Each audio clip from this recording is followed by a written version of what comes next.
낡은 손수건, 마르지 않는 눈물, 비가 추적추적 내리는 어느 가을날 오후. 회색빛 하늘처럼 우울한 기운이 감도는 허름한 요양병원 백사호실. 퀴퀴한 병실 냄새와 희미한 소독약 냄새가 뒤섞인 공기 속에서 마른 기침 소리만이 정막을 깼다. 침대에 누워있는 여인, 김말년 70세. 한때는 세 남매를 키우느라 억척스럽게 시장 바닥을 누비던 여장부였지만 이제는 가느다란 숨조차 버거운 초라한 모습이었다. 그녀의 앙상한 손에는 낡고 해진 손수건 하나가 꼭 쥐어 있었다. 누렇게 바래고 올이 풀린 누가 봐도 오래된 물건.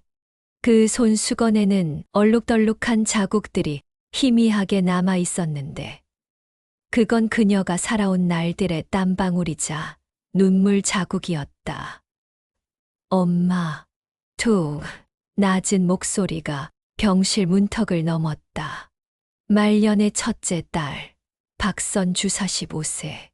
번듯한 회사를 다니는 커리어 우먼이었지만 지금 그녀의 얼굴에는 깊은 피로와 짜증이 깃들어 있었다.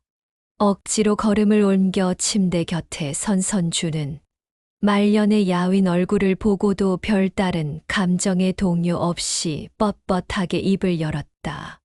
오늘 정기검진 있는 날이잖아요. 왜 자꾸 빼세요? 힘들어도 가셔야죠. 말년은 대답 대신 희미한 눈으로 천장만 바라보았다. 그녀의 눈동자에는 아무런 빛도 의지도 보이지 않았다. 그저 고통에 잠식당한 채 세상 모든 것을 놓아버린 듯한 허망함만이 가득했다. 선주는 그런 엄마의 모습에 더욱 속이 상했다. 아니, 속이 상한 건지, 화가 난 건지, 아니면 애초에 아무런 감정도 느끼지 못하는 건지 스스로도 알 수 없었다. 그저 이 상황 자체가 지긋지긋할 뿐이었다. 엄마, 제발 이러지 마세요. 저도 힘들어요. 매일 병원에 와서 이렇게 실랑이 하는 거 저한테도 쉬운 일 아니라고요. 선주의 목소리가 조금 커지자 말년의 손이 쥐고 있던 손수건을 더욱 강하게 움켜쥐었다. 마치 그 손수건만이 그녀와 이 세상의 유일한 연결고리인 것처럼. 선주야. 오랜 침묵 끝에 터져 나온 말년의 목소리는 낙엽처럼 바스러졌다. 나 그냥 여기서 죽게 내버려 둬라. 엄마. 선주는 결국 폭발했다. 그녀의 눈가가 붉게 물들었지만 그것은 슬픔의 눈물이라기보다는 분노와 원망에 가까웠다. 또 이러시네요. 왜 자꾸 죽는다는 소리를 하세요? 저희 힘들게 하시려고 작정하셨어요? 엄마 때문에 저희가 어떻게 살아왔는데요. 선주의 목소리에는 지난 세월 동안 쌓아온 억울함과 서러움이 뒤섞여 있었다. 어릴 적 엄마의 부재, 늘 바쁘고 힘들었던 엄마의 뒷모습, 그리고 자신들에게 제대로 된 사랑과 관심을 주지 않았다고 믿는 그 시절에 대한 깊은 상처. 말년은 아무 대답도 하지 않았다. 그저 낡은 손수건에 얼굴을 파묻고 희미한 신음 소리만 흘릴 뿐이었다. 그 신음 소리는 선주의 귓가에 날카로운 비수가 되어 박혔다. 선주는 더 이상 견딜 수 없었다. 숨이 막혔다. 그녀는 병실 문을 박차고 뛰쳐나왔다. 거센 빗줄기 속으로 달려나가는 선주의 뒷모습은 마치 평생을 엄마라는 그늘에서 벗어나고 싶어 발버둥 치는 어린아이 같았다. 엄마에게는 낡은 손수건이 있었고 딸에게는 마르지 않는 눈물이 있었다. 하지만 그 눈물의 의미는 너무나 달랐다. 엄마의 눈물은 삶의 고단함과 자식에 대한 미안함이었고 있었고 딸의 눈물은 채워지지 않은 사랑에 대한 갈증과 원망이었다. 과연 이 두 모녀는 서로에게 향한 칼날 같은 상처를 치유하고 부모와 자식이라는 이름으로 다시 마주 설 수 있을까? 낡은 손수건에 얽힌 비밀은 무엇이며 그 비밀이 드러났을 때 이 가족에게는 또 어떤 폭풍이 몰아닥칠 것인가?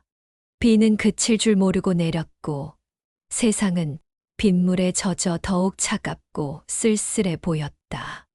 선주가 폭풍처럼 병실을 뛰쳐나간 후 얼마 지나지 않아 말년의 둘째 아들 박준영 42세이 도착했다. 대기업 팀장으로 일하는 준영은 깔끔한 정장 차림에 피곤한 기색이 역력했다.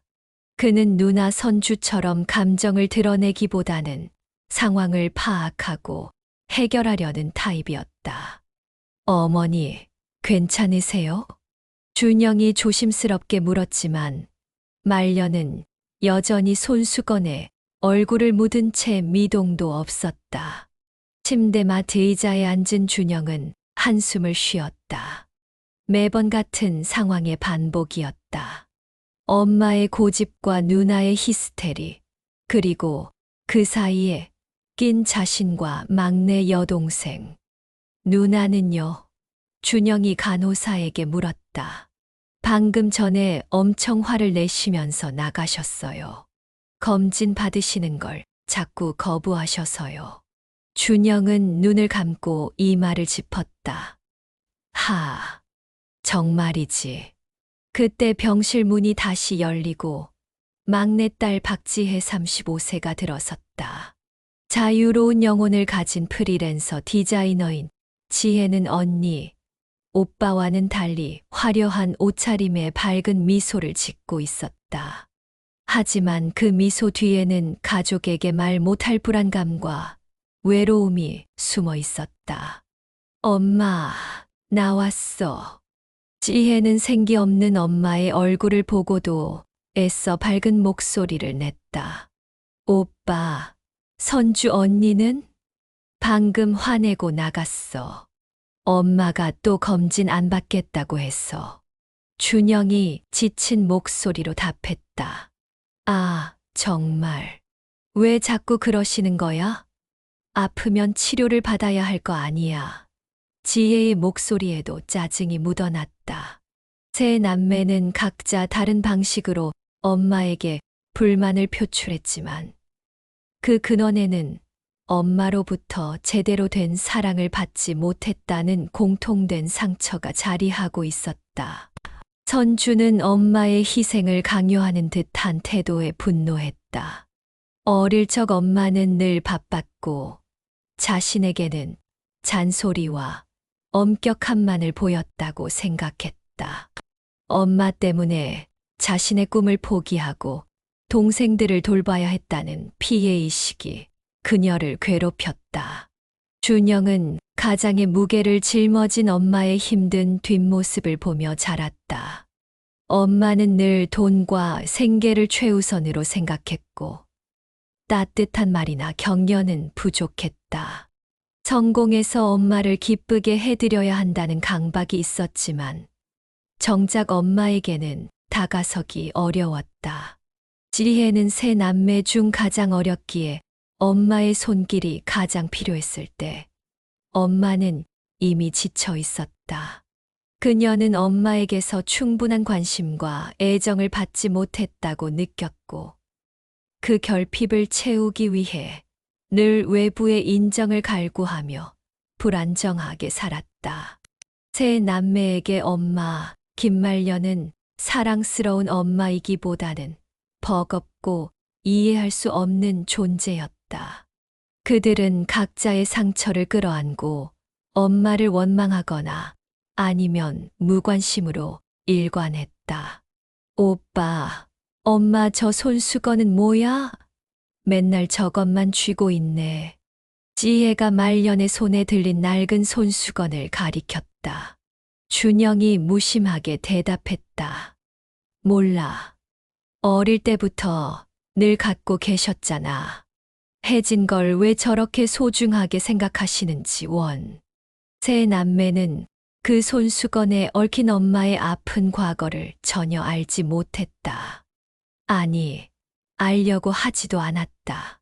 그들에게 엄마는 그저 현재의 아픈 사람 혹은 과거의 상처를 준 사람일 뿐이었다. 그날 밤, 세 남매는 병원 로비 구석에서 마주 앉았다. 분위기는 냉랭했다. 엄마 요양원은 어떻게 해?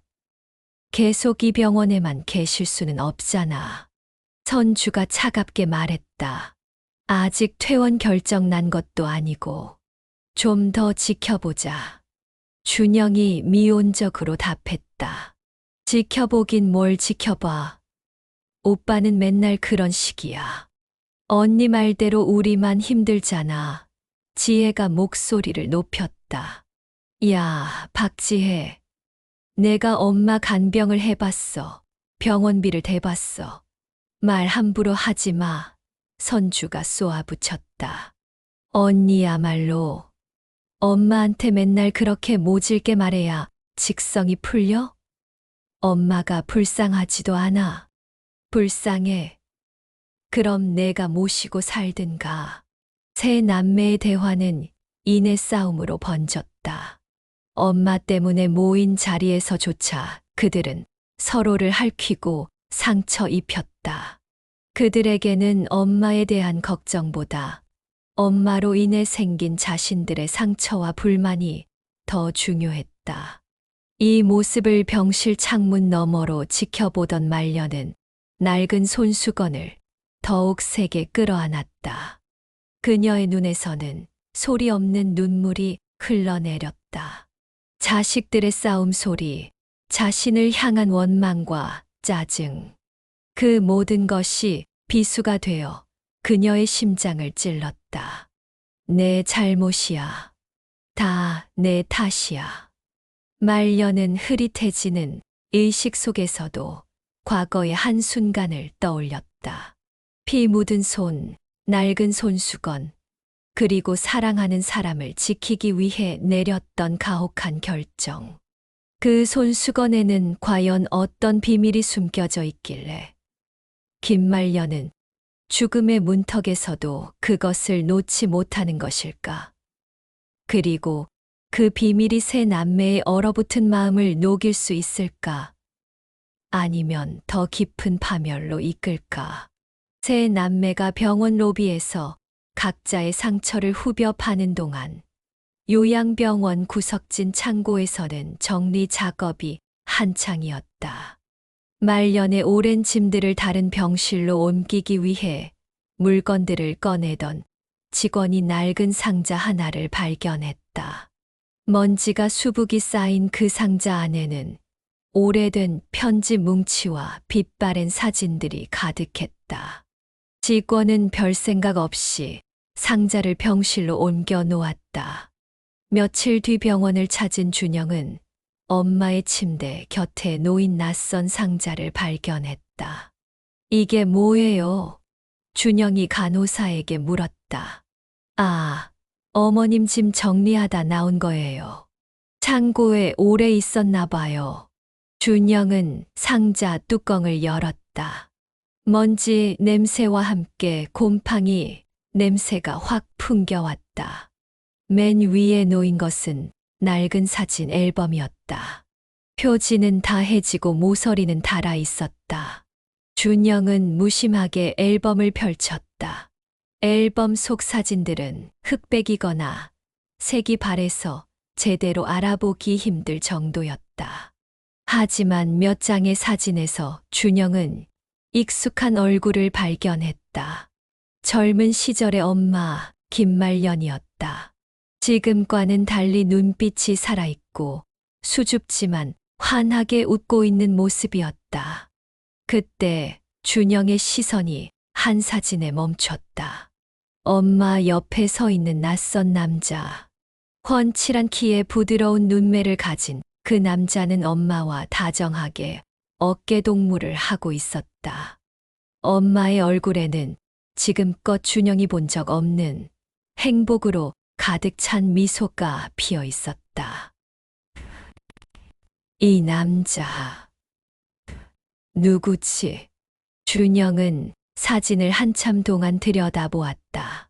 아빠의 젊은 시절 사진은 몇 장 가지고 있었지만 이 남자는 아빠가 아니었다. 대체 엄마 옆에 이 남자는 누구이며 왜 엄마는 이 사진을 이렇게 소중하게 간직하고 있었을까? 사진을 본 준영의 머릿속은 혼란스러워졌다. 그는 엄마의 젊은 시절에 대해 아는 것이 거의 없었다. 엄마는 늘 일과 가족의 생계 이야기만 했지. 자신의 과거나 젊은 날의 추억에 대해 이야기한 적이 없었다. 준영에게 엄마는 그저 강하고 희생적인 어머니라는 이미지로만 각인되어 있었다. 하지만 이 사진 속 엄마는 너무나도 낯설었다. 준영은 그 사진을 꺼내 주머니에 넣었다. 그리고 상자 안에 흩어져 있던 편지들을 대충 훑어보았다. 대부분은 상업적인 내용이거나 지인들과 주고받은 평범한 편지였다. 하지만 그중 몇 통의 편지는 다른 글씨체로 쓰여 있었다. 정성스럽고 유려한 필체. 발신인 이름은 없었지만 편지 내용은 뜨거운 사랑 고백과 그리움으로 가득했다. 사랑하는 말년에게 당신을 생각하면 내 심장이 뜨겁게 타오릅니다. 당신의 눈빛을 잊을 수가 없습니다. 부디 행복하세요. 준영은 편지 내용을 읽으며 얼굴을 찌푸렸다. 엄마에게 이런 편지를 보낸 남자가 있었다니. 그리고 그 남자가 혹시 사진 속 그 남자일까? 준영의 머릿속은 더욱 복잡해졌다. 그는 애써 혼란스러운 마음을 다잡고 편지들을 다시 상자에 넣었다. 그리고 앨범과 함께 상자를 닫았다. 엄마의 과거에 대해 파고드는 것은 왠지 모르게 꺼림칙했다. 어쩌면 알지 않는 편이 더 나을지도 모른다는 생각이 들었다. 한편 선주는 여전히 엄마에 대한 분노와 짜증에 시달리고 있었다. 그녀는 병원에서 돌아온 후 밤새 잠을 이루지 못했다. 어릴 적 엄마에게 들었던 말들이 귓가에 맴돌았다. 내가 장녀니까 희생해야 한다. 남자가 돼서 쪼잔하게 울지 마라. 내 동생들 잘 챙겨라. 엄마는 늘 자신에게만 유독 엄격하고 차갑게 대했다고 생각했다. 엄마는 나를 사랑하지 않았어. 동생들보다 나를 더 미워했어. 선주의 마음속에는 이런 생각이 깊숙이 자리 잡고 있었다. 그녀는 성공하기 위해 이를 악물었고 악착같이 돈을 벌었다. 엄마에게서 인정받고 싶어서였을까? 아니면 엄마에게 자신이 없이도 잘 살 수 있다는 것을 보여주고 싶어서였을까? 선주 자신도 알 수 없었다. 지혜는 엄마의 아픈 모습에 마음은 쓰였지만 막상 병원에 가면 어떻게 대해야 할지 몰랐다. 엄마와 마주 앉아 진솔한 대화를 나눈 적이 언제였던가. 지혜에게 엄마는 늘 멀게 느껴지는 존재였다. 그녀는 친구나 애인에게 의지하는 것에 익숙했고 가족과의 깊은 유대감은 느껴본 적이 없었다. 엄마가 자신을 자유분방하고 철없는 막내로만 생각한다고 여겼기에 자신의 속마음을 털어놓는 것은 상상조차 할 수 없었다. 세 남매는 각자의 방식으로 엄마와 거리를 두고 있었다. 엄마의 사랑을 갈구했지만 동시에 엄마에게서 상처받았다고 믿었기에 다가가지 못했다. 그들에게 엄마는 이해할 수 없는 벽과 같았다. 다음 날 준영은 고민 끝에 주머니에 넣어두었던 사진을 선주에게 보여주었다. 누나, 이것 좀 봐봐. 선주는 준영이 내민 사진을 보고 눈살을 찌푸렸다. 이게 뭐야? 엄마 젊은 시절 사진이야. 근데 옆에 있는 남자, 아빠 아니지. 선주는 사진 속 남자를 한참 들여다보았다. 분명 아빠가 아니었다. 엄마의 얼굴에 떠오른 생전 처음 보는 행복한 미소에 선주는 묘한 배신감마저 느꼈다. 누구지? 엄마한테 다른 남자가 있었나? 선주는 떨리는 목소리로 중얼거렸다. 나도 몰라. 근데 상자에 이런 편지들도 있었어. 준영은 편지 내용을 대충 설명해 주었다. 사랑 고백이 담긴 정체불명의 편지들. 선주의 얼굴이 딱딱하게 굳어졌다. 엄마가 우리 아빠 말고 다른 남자랑? 그 순간 선주의 머릿속에는 끔찍한 상상들이 스쳐 지나갔다. 어쩌면 엄마의 차가움은 이 때문이었을까? 우리에게 숨기는 과거가 있었기 때문일까? 아니면 우리가 엄마의 불륜으로 태어난 아이들이라도 되는 걸까? 선주의 상상은 걷잡을 수 없이 부정적인 방향으로 흘러갔다. 준영 역시 충격받은 표정이었다. 그들에게 엄마는 늘 신성하고 헌신적인 존재여야만 했다. 완벽하지 않더라도 최소한 가족을 배신하는 일은 하지 않았을 것이라 믿었다. 하지만 사진과 편지는 그들의 믿음을 흔들었다. 이 사실을 지혜에게도 알려야 할까? 아니면 그냥 덮어두는 게 나을까?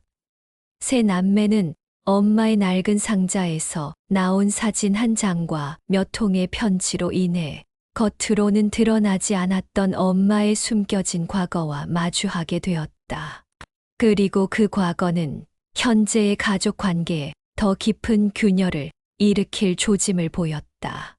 낡은 사진 속 낯선 남자는 누구일까?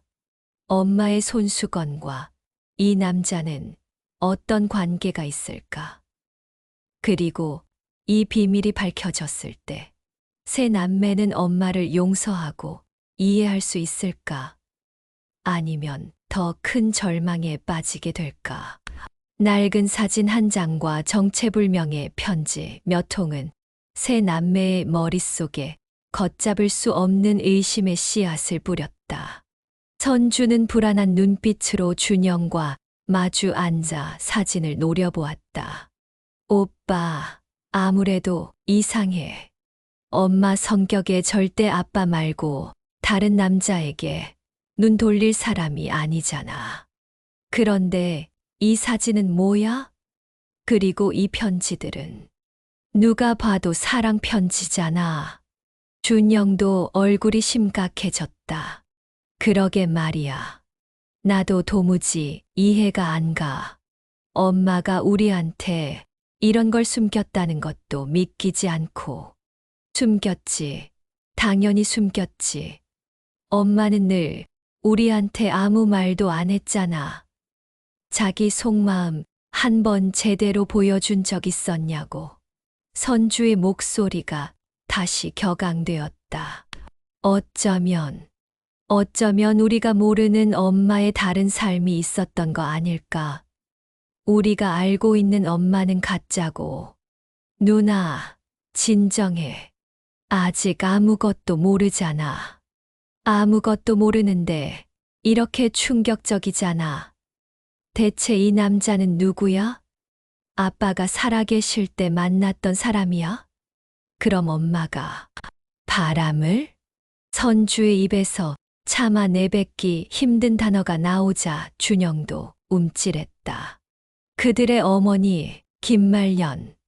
그들에게는 희생적이고 고생만 한 어머니였지만 동시에 자신들을 힘들게 하고 상처 준 이해할 수 없는 존재였다. 그런데 이제는 불륜이라는 끔찍한 의심까지 더해졌다. 아니야, 설마. 엄마가 그럴 리 없어. 준영은 애써 고개를 저었지만 그의 눈빛은 이미 흔들리고 있었다. 그때 지혜가 끼어들었다. 두 사람 대체 무슨 얘기하는 거야? 뭘 그렇게 심각하게 그래? 선주는 지혜에게 사진과 편지를 보여주었다. 지혜는 처음에는 흥미로운 듯 보다가 편지 내용을 읽고 사진 속 남자의 얼굴을 확인한 후에는 표정이 굳어졌다.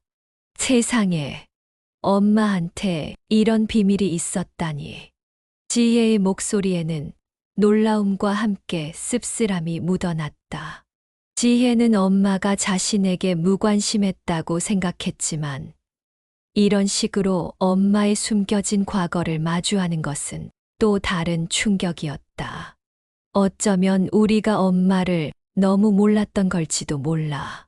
지혜가 중얼거렸다. 몰랐던 게 아니라 엄마가 안 보여준 거지. 선주가 날카롭게 말했다. 엄마는 늘 자기 마음을 꼭꼭 숨겼어. 우리가 뭘 힘들어하는지, 뭘 원하는지 관심도 없었잖아. 그러니 이런 비밀이 있는지도 몰랐겠지. 세 남매는 각자의 상처와 의심을 바탕으로 엄마의 과거를 제멋대로 해석하기 시작했다.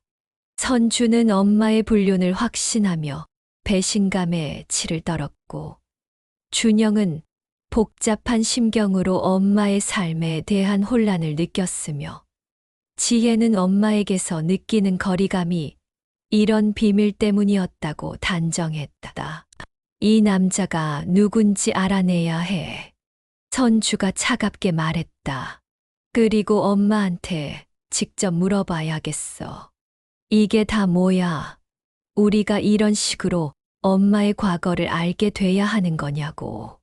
하지만 말년은 의식이 오락가락했고 대화 자체가 거의 불가능한 상태였다. 세 남매는 엄마에게 직접 물어보는 대신 상자 안에 남아있는 단서를 더 찾아보거나 엄마의 옛 지인들을 수소문해 보기로 했다. 준영은 다시 병원으로 가 엄마의 짐 상자를 샅샅이 뒤졌다. 낡은 옷가지들, 오래된 통장들, 그리고 구석에서 발견한 작은 나무 상자.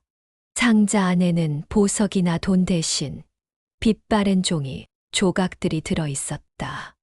작은 그림들, 짧은 메모, 그리고 낡은 극장표 조각.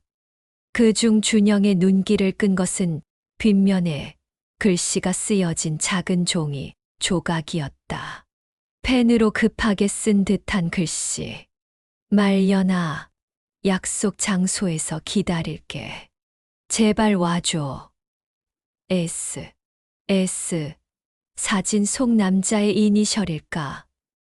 약속 장소는 어디였을까? 준영은 심장이 빠르게 뛰는 것을 느꼈다. 엄마의 과거에 뭔가 극적인 사연이 숨겨져 있다는 직감이 들었다. 한편 선주는 엄마의 고향에 사는 친척들에게 연락해보기 시작했다. 하지만 엄마의 과거에 대해 아는 친척들은 거의 없었고, 알더라도 입을 굳게 다물거나 기억이 나지 않는다며 얼버무렸다. 마치 모두가 김말년의 과거에 대해 이야기하는 것을 꺼리는 듯했다. 이상해. 다들 뭔가 숨기는 것 같아. 선주는 더욱 강하게 의심했다. 분명 뭔가 있어. 엄마가 우리한테 숨기고 있는 거대한 비밀이. 지혜는 온라인에서 엄마 또래의 옛날 사진들을 찾아보며 사진 속 남자의 얼굴과 비슷한 사람을 찾아보기도 했다. 그녀는 엄마의 과거를 추적하는 동시에 엄마가 왜 자신에게 마음을 열지 않았는지에 대한 답을 찾으려 했다. 세 남매의 의심과 조사는 계속될수록 그들의 마음 속에 엄마에 대한 원망과 거리감은 더욱 깊어졌다. 그들은 엄마의 행동과 과거를 자신들의 렌즈를 통해 바라보았고, 엄마의 입장에서 생각하려 하지 않았다. 병실에 홀로 남은 말년은 여전히 낡은 손수건을 쥐고 있었다. 희미한 눈으로 창밖에 비 내리는 풍경을 바라보며 그녀는 가슴 저 깊숙한 곳에 묻어두었던 젊은 날의 아픈 기억들을 떠올렸다. 사진 속 남자와의 만남, 뜨거웠던 사랑, 그리고 모든 것을 산산조각냈던 비극적인 사건.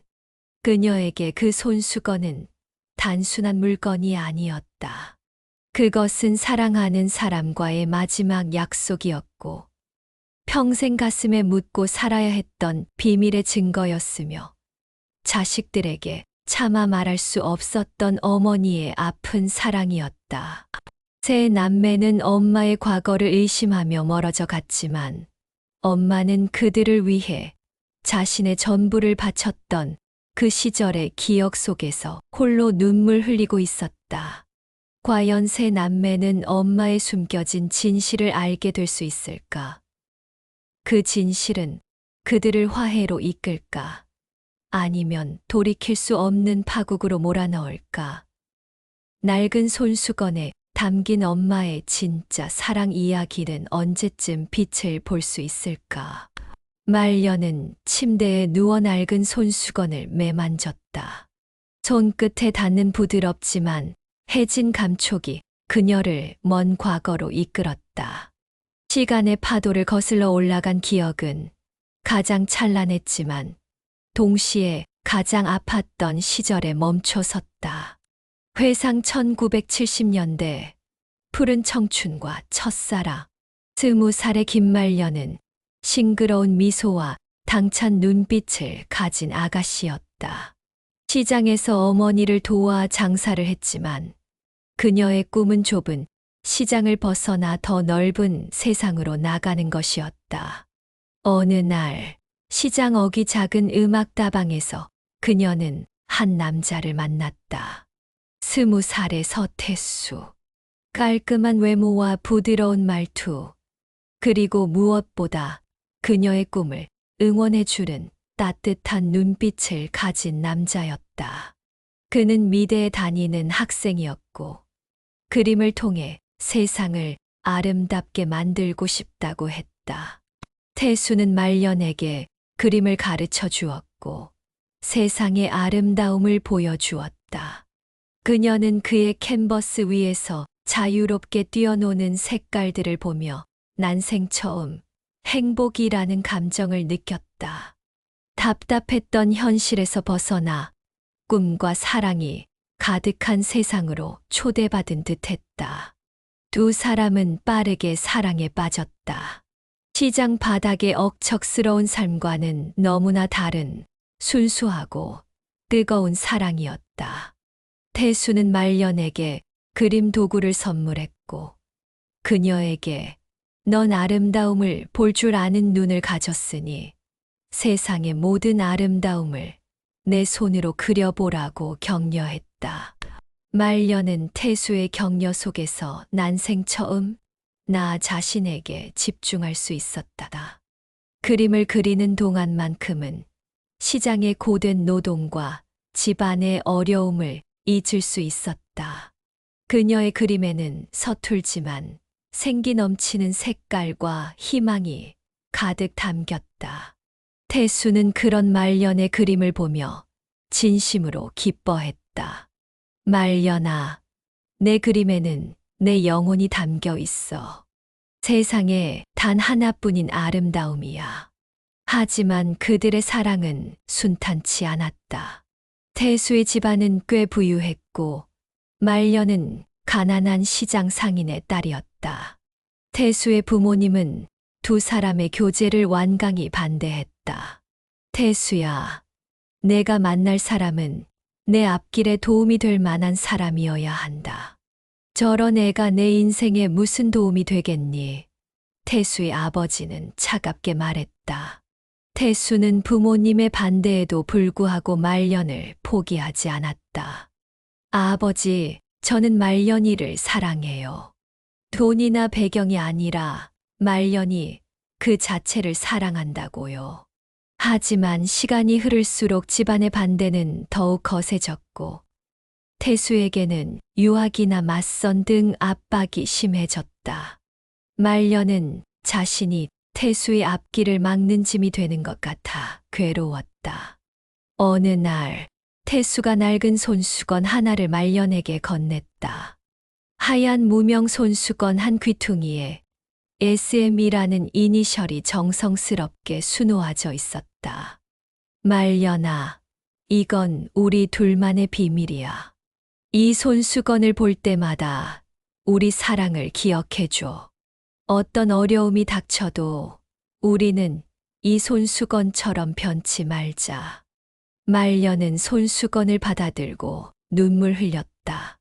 이 손수건은 그녀에게 태수의 사랑이자 희망의 상징이었다.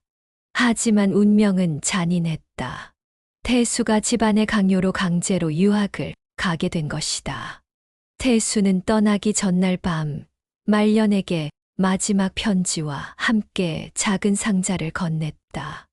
상자 안에는 그녀가 그렸던 그림들과 함께 태수가 직접 만든 작은 나무 인형이 들어 있었다. 말년아, 내가 없는 동안 이 인형을 보면서 나를 기억해줘. 그리고 내 그림 그리는 것을 멈추지 마. 언젠가 우리가 다시 만나는 날, 세상에서 가장 아름다운 전시회를 열자. 태수는 눈물 흘리는 말년을 뒤로하고 떠났다. 말년은 태수가 떠난 후에도 그의 편지를 읽고 그림을 그리며 그와의 재회를 기다렸다. 손수건은 그녀의 눈물을 닦아주었고 나무 인형은 그녀의 외로움을 달래주었다. 하지만 얼마 지나지 않아 청천벽력 같은 소식이 들려왔다. 태수가 유학지에서 사고로 세상을 떠났다는 것이다. 말년은 하늘이 무너지는 슬픔에 잠겼다. 그녀의 세상은 한순간에 빛을 잃었다. 설상가상으로 태수의 집안에서는 말년에게 태수의 존재를 잊고 다시는 연락하지 말 것을 강요했다. 태수의 부모님은 말년 때문에 태수가 불행해졌다고 생각했고 그녀에게 모진 말과 협박을 서슴지 않았다. 말년은 홀로 남겨졌다. 사랑하는 사람을 잃은 슬픔과 세상의 차가운 시선 속에서 그녀는 모든 것을 포기하고 싶었다. 하지만 그때 그녀는 자신이 태수의 아이를 가졌다는 사실을 알게 되었다. 뱃속의 아이, 태수의 마지막 선물. 말년은 아이를 지키기로 결심했다. 비록 세상은 그녀에게 등을 돌렸지만 이 아이만은 태수의 흔적이었기에 포기할 수 없었다. 하지만 혼자서 아이를 낳아 기르는 것은 당시 사회에서 상상조차 할 수 없는 힘든 일이었다.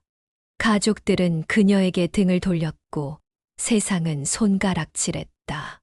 그때 성실하고 착한 청년이었던 현재의 남편세, 남매의 아버지, 그녀에게 다가왔다. 그는 말년의 사정을 알면서도 그녀와 아이를 받아들여 주었다. 남편은 말년에게 따뜻한 보금자리를 제공해 주었고 태수의 아이를 자신의 아이처럼 키워주었다. 말년은 남편에게 깊은 고마움을 느꼈고 그에게 최선을 다해 좋은 아내, 좋은 어머니가 되려 노력했다.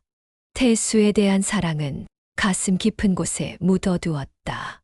그녀에게는 이제 현실의 삶과 자식들이 더 중요했다.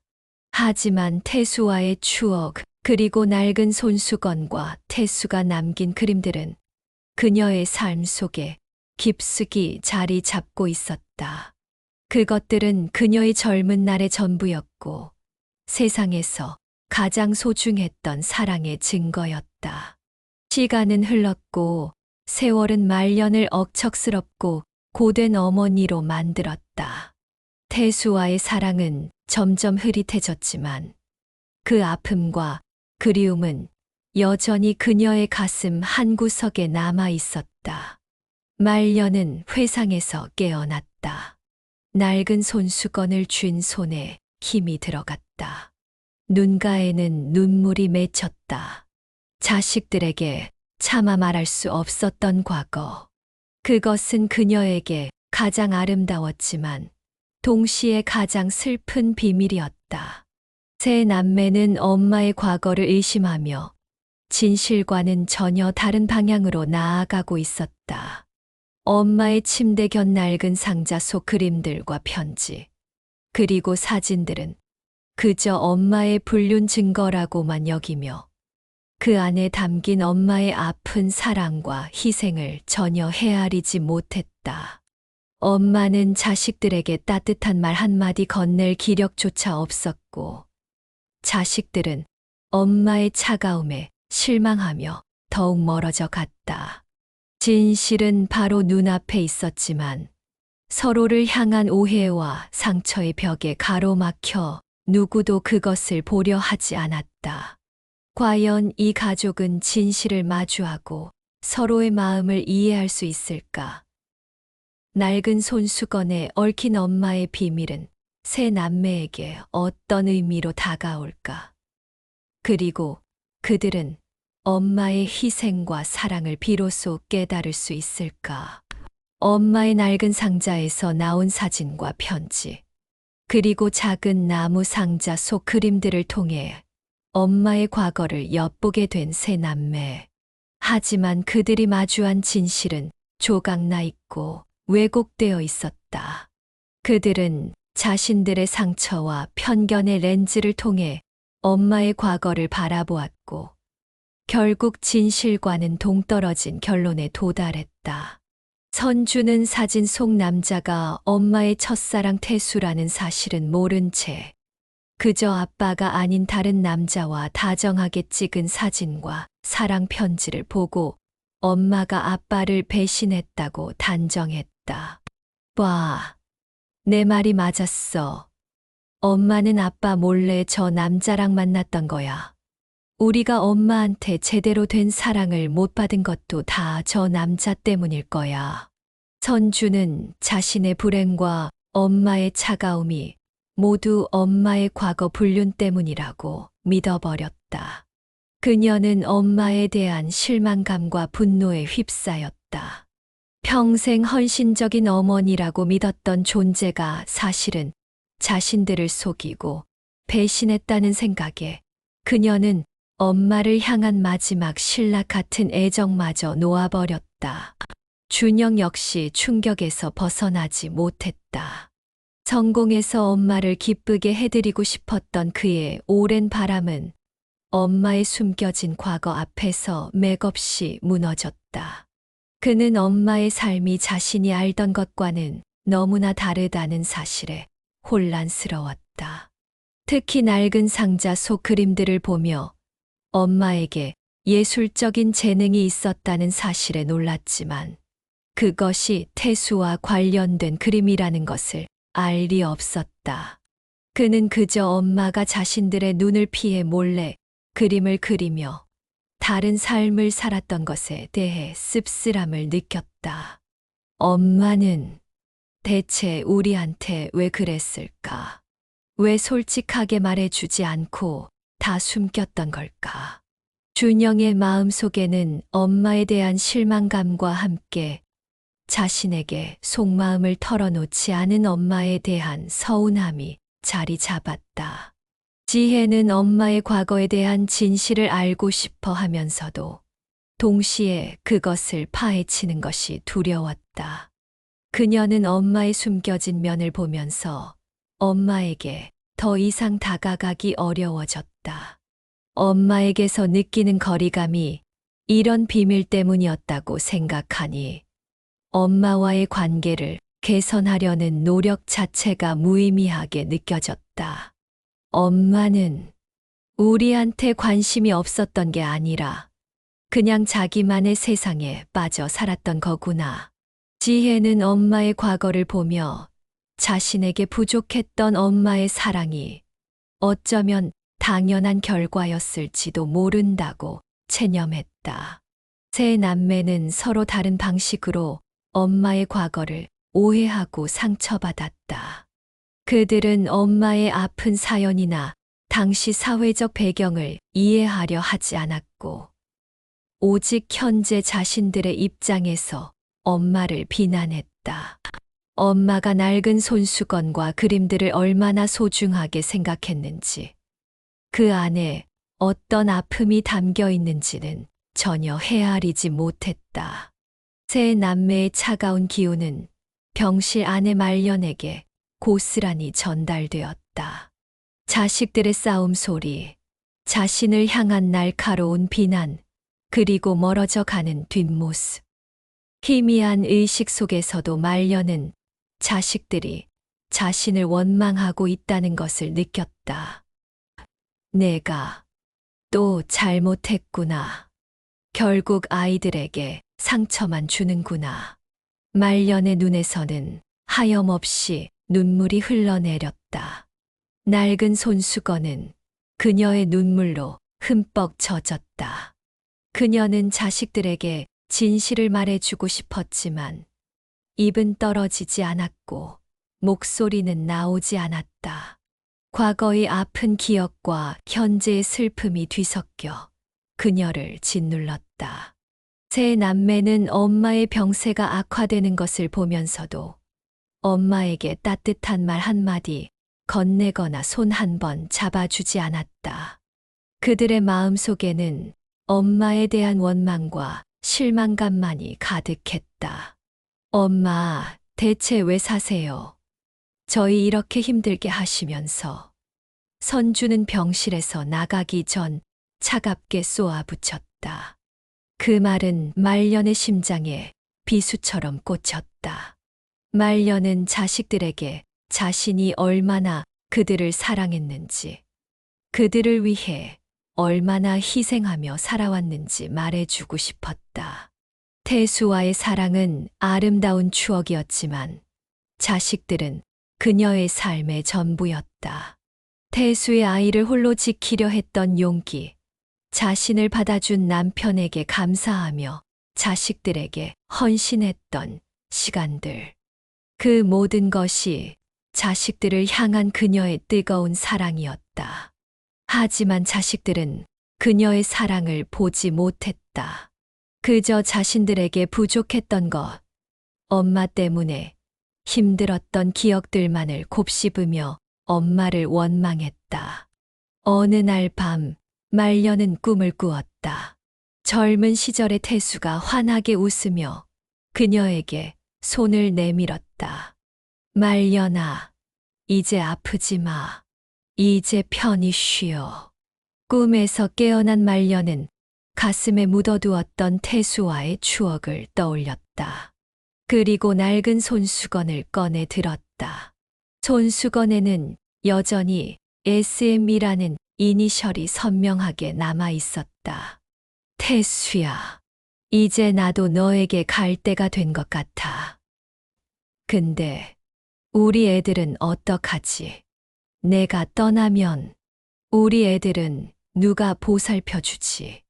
말년의 눈에는 슬픔과 함께 자식들에 대한 걱정이 가득했다. 죽음의 문턱에서도 그녀가 가장 염려하는 것은 자신을 원망하는 자식들이었다. 세 남매는 여전히 엄마의 과거를 파헤치고 있었다. 그들은 엄마의 옛 지인 중 한 명으로부터 결정적인 단서를 얻게 된다. 그 단서는 낡은 손수건과 엄마의 젊은 시절 사랑에 대한 이야기, 그리고 그 사랑이 비극으로 끝난 이유에 대한 것이었다. 과연 세 남매는 엄마의 숨겨진 진실, 그녀의 아픈 사랑과 희생에 대해 알게 될까? 그리고 그 진실은 그들의 뒤틀린 마음을 바로잡고 엄마와의 화해로 이끌 수 있을까? 아니면 이미 너무 늦어버린 것일까? 엄마의 마지막 순간은 다가오고 있었다. 세 남매는 엄마의 옛 지인 김 여사를 만나게 되었다. 김 여사는 말년의 젊은 시절을 누구보다 가까이에서 지켜본 사람이었다. 처음에는 말년의 사생활에 대해 이야기하기를 망설이던 김 여사는 세 남매가 엄마의 과거를 오해하고 있다는 것을 알고는 결국 입을 열었다. 너희 어머니, 말년이 정말 힘들게 살아왔어. 너희가 아는 것보다 훨씬 더. 김 여사는 떨리는 목소리로 말년의 젊은 시절 이야기를 들려주었다. 가난한 형편에서도 꿈을 잃지 않았던 말년의 모습. 그리고 태수와의 운명적인 만남, 불꽃 같았던 사랑. 그리고 태수가 불의의 사고로 세상을 떠나고 말년이 홀로 아이를 가졌다는 사실까지. 그때는 정말 힘든 시절이었어. 처녀가 아이를 낳는다는 건 상상도 할 수 없는 일이었지. 태순의 집에서도 모진 말을 퍼붓고 세상 사람들도 손가락질했어. 말년이는 모든 걸 포기하려고 했지. 그때 그 아이, 뱃속의 아이마저 포기하려 했어. 김 여사의 말에 세 남매는 충격으로 얼어붙었다. 뱃속의 아이? 설마 그 아이가 바로 선주 너였어. 김 여사의 말에 선주의 온몸이 얼어붙었다. 자신이 엄마의 첫사랑인 태수의 딸이었다니. 아빠가 아닌 다른 남자의 딸이었다니. 그녀가 평생 원망했던 엄마의 모습이 사실은 그녀 자신을 지키기 위해 세상의 모든 고통을 혼자 감내했던 어머니의 희생이었다는 사실에 선주는 숨조차 쉴 수 없었다. 엄마는 너를 지키기 위해 모든 걸 포기했어. 태수와의 사랑도, 자신의 꿈도, 심지어 목숨까지도 내놓으려고 했지. 그때 너희 아버지가 나타나서 말년이와 너를 받아줬어. 너희 아버지도 정말 대단한 분이셨지. 모든 걸 알면서도 말년이와 함께 살아주고 너희를 친자식처럼 키워줬으니까. 김 여사는 낡은 손수건 이야기를 꺼냈다. 그 손수건, 태수가 말년이에게 준 마지막 선물이었어. 둘만의 비밀 약속이 담긴. 말년이는 평생 그 손수건을 보면서 태수를 그리워했지만 동시에 너희를 보면서 살아야 할 이유를 찾았지. 그 손수건은 말년이에게 아픈 사랑의 상징이었지만 동시에 너희를 향한 사랑의 증거이기도 했어. 태수를 잊지 않겠다는 약속이자 너희를 끝까지 지키겠다는 다짐. 엄마가 그토록 소중하게 여겼던 낡은 손수건. 세 남매가 무심하게 지나쳤던 그 손수건에 엄마의 가슴 시린 비밀과 뜨거운 모성애가 담겨 있었다니. 세 남매는 김 여사의 이야기를 들으며 차마 고개를 들 수 없었다. 엄마의 과거를 불륜이라 오해하고 비난했던 자신들의 어리석음과 잔인함에 얼굴이 화끈거렸다. 자신들이 엄마에게 퍼부었던 날카로운 말들이 비수처럼 돌아와 심장을 찔렀다. 선주는 자신이 왜 엄마에게 유독 엄격하고 차갑게 느껴졌는지 비로소 이해할 수 있었다. 엄마는 자신을 볼 때마다 태수와 아빠 사이에서 갈등했던 아픔, 그리고 자신을 지키기 위해 감내해야 했던 고통을 동시에 느꼈을 것이다. 그렇기에 더 강하게 대했고, 더 엄격하게 키웠을 것이다. 그것은 미움이 아니라 오히려 더 큰 사랑과 책임감의 표현이었다. 준영은 엄마의 숨겨진 예술적 재능과 꿈을 알게 되면서 엄마가 왜 그토록 팍팍한 현실 속에서도 그림을 놓지 않았는지 이해하게 되었다. 그것은 단순한 취미가 아니라 태수와의 약속이었고 억눌렸던 자신의 영혼을 표현하는 유일한 탈출구였을 것이다. 그런 엄마를 이해하지 못하고 그저 다른 삶을 살았다고 치부했던 자신이 한없이 부끄러웠다. 지혜는 엄마의 과거 이야기를 들으며 엄마에게서 느꼈던 거리감이 사실은 엄마의 아픈 비밀 때문이었다는 것을 깨달았다. 엄마는 자식들에게 자신의 아픈 과거를 보여주고 싶지 않았을 것이고, 그렇기에 더 마음의 문을 닫았을 것이다. 엄마가 자신을 철없는 막내로만 대한다고 서운해했던 자신이 얼마나 이기적이었는지 깨달았다. 엄마는 그저 자식들이 상처받지 않기를 바랐을 뿐이었다. 김 여사의 이야기가 끝났을 때 세 남매는 눈물 범벅이 되어 있었다. 그들은 지난 세월 동안 엄마에게 했던 모든 말과 행동들을 후회했다. 엄마의 사랑을 의심하고 원망했던 시간들이 너무나도 잔인하게 느껴졌다. 그들은 곧바로 병원으로 달려갔다. 병실 문을 열었을 때 말년은 여전히 침대에 누워 낡은 손수건을 쥐고 있었다. 숨소리는 더욱 가빠졌고 얼굴은 창백했다. 엄마, 선주가 떨리는 목소리로 엄마를 불렀다. 엄마의 손을 잡는 선주의 손은 차갑게 떨리고 있었다. 엄마, 미안해요. 저희가 엄마 마음도 모르고. 선주는 엄마 손을 잡고 오열했다. 그동안 억눌렀던 모든 감정들이 터져 나왔다.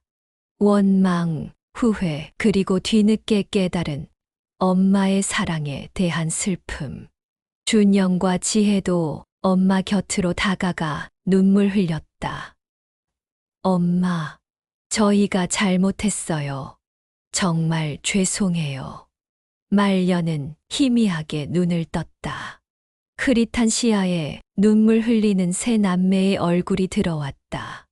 그녀는 가늘게 미소 지었다. 마치 모든 것을 알고 용서했다는 듯이. 우리 애들. 가느다란 목소리로 자식들의 이름을 부르려는 듯 입을 열었지만 목소리는 더 이상 나오지 않았다. 그녀는 힘겹게 손을 들어 선주의 눈물을 닦아주려 했다. 선주는 엄마의 차가운 손에 얼굴을 비비며 더 크게 울었다. 엄마, 저희 떠나지 마세요. 제발. 말년은 낡은 손수건을 쥔 손을 들어 선주에게 건네려 했다. 하지만 힘이 없었다. 준영은 그 손수건을 조심스럽게 받아 엄마의 손에 다시 쥐어주었다. 엄마, 이 손수건. 이제 저희가 지킬게요. 엄마의 사랑. 저희가 평생 기억할게요. 말년은 자식들의 얼굴을 하나하나 눈에 담으려는 듯 바라보았다. 그녀의 눈에는 이제 더 이상 슬픔이나 고통 대신 따뜻한 사랑과 평온함이 깃들어 있었다. 낡은 손수건을 꼭 쥔 그녀의 손에 힘이 빠져나갔다. 엄마, 세 남매의 절규 속에서 말년은 조용히 눈을 감았다. 마지막 숨을 거두는 순간까지 그녀의 손은 낡은 손수건을 놓지 않았다. 그 손수건은 그녀의 삶의 고단함과 아픈 사랑, 그리고 자식들을 향한 뜨거운 모성애를 증명하는 유일한 유품이 되었다. 병실에는 세 남매의 통곡 소리만이 가득 울려 퍼졌다. 뒤늦게 엄마의 진심을 알게 된 그들은 평생 갚지 못할 죄책감과 후회 속에서 엄마의 낡은 손수건만을 끌어안고 오열했다. 엄마의 장례식. 세 남매는 엄마의 영정사진 앞에 서서 하염없이 눈물을 흘렸다. 그들이 알던 엄마의 모습은 차갑고 억척스러웠지만 영정사진 속 엄마의 미소는 너무나도 따뜻하고 인자했다. 마치 이제야 내 마음을 알았구나, 괜찮다고 말해주는 것 같았다. 선주는 엄마의 낡은 손수건을 소중하게 품에 안았다. 이제 이 손수건은 그녀에게 엄마의 아픈 과거이자 그녀를 향한 엄마의 위대한 사랑의 증거였다. 있었다. 준영은 엄마의 낡은 상자에서 나온 그림들을 꺼내 들었다. 서툴지만 생기 넘치는 엄마의 그림 속에서 그는 엄마의 젊은 날의 꿈과 희망을 보았다. 그리고 그것이 자신들을 위해 희생된 엄마의 찬란했던 청춘이었음을 깨달았다. 지혜는 엄마의 유품 속에서 자신에게 보낸 편지 한 통을 발견했다. 삐뚤빼뚤한 글씨로 쓰여진 짧은 편지. 사랑하는 막내딸 지혜에게. 엄마는 내가 세상에서 가장 자유롭고 행복하게 살았으면 좋겠어. 내가 하고 싶은 거 다 하면서 후회 없이 살렴. 엄마는 늘 내 곁에서 응원하고 있단다. 사랑한다. 내 딸.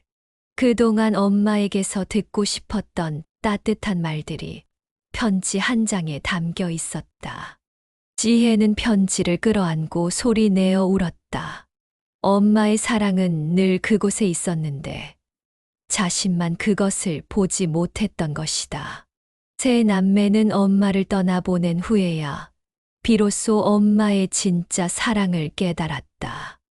그들의 가슴에는 엄마에 대한 그리움과 함께 평생 잊지 못할 후회와 죄책감이 깊게 새겨졌다. 하지만 엄마가 남긴 낡은 손수건과 그림들, 그리고 따뜻한 편지들은 그들에게 엄마의 사랑이 여전히 자신들 곁에 머물고 있음을 느끼게 해 주었다. 세 남매는 엄마의 마지막 선물들을 통해 서로의 상처를 보듬고 비로소 진정한 가족의 의미를 깨닫게 되었다. 엄마의 사랑은 비록 늦게 깨달았지만 세 남매의 삶 속에 영원히 마르지 않는 강물이 되어 흘러갈 것이다. 그리고 그들은 낡은 손수건에 얽힌 엄마의 아픈 비밀을 기억하며 서로를 더욱 아끼고 사랑하게 될 것이다. 몇 년 후 세 남매는 엄마가 잠들어 있는 납골당을 찾았다. 납골당 앞에는 엄마의 영정사진과 함께 낡은 손수건이 놓여 있었다. 바람이 불 때마다 손수건이 나부꼈다. 선주는 이제 더 이상 차갑지 않았다. 엄마의 희생을 이해한 후 그녀는 삶에 대한 태도가 바뀌었다. 가족을 더욱 소중하게 생각하게 되었고 엄마처럼 베풀며 사는 삶의 가치를 깨달았다. 준영은 엄마의 그림들을 모아 작은 전시회를 열었다. 김말년 화가전 낡은 손수건에 담긴 꿈. 많은 사람들이 엄마의 그림과 그 안에 담긴 사연에 감동했다. 준영은 엄마의 꿈을 대신 이루어 주었다는 생각에 가슴 뭉클함을 느꼈다. 지혜는 엄마에게 받은 편지를 늘 지갑 속에 넣고 다녔다. 엄마의 따뜻한 응원 덕분에 그녀는 자신의 꿈을 향해 더욱 용기 있게 나아갈 수 있었다. 이제 그녀의 디자인에는 엄마의 그림처럼 생기 넘치는 색깔과 희망이 가득 담겼다. 세 남매는 서로를 의지하며 살아갔다. 엄마의 부재는 큰 슬픔이었지만 엄마가 남긴 사랑과 깨달음은 그들을 더욱 단단하게 만들었다. 그들은 이제 엄마의 길마다 함께 모여 엄마의 낡은 손수건을 보며 엄마를 추억했다.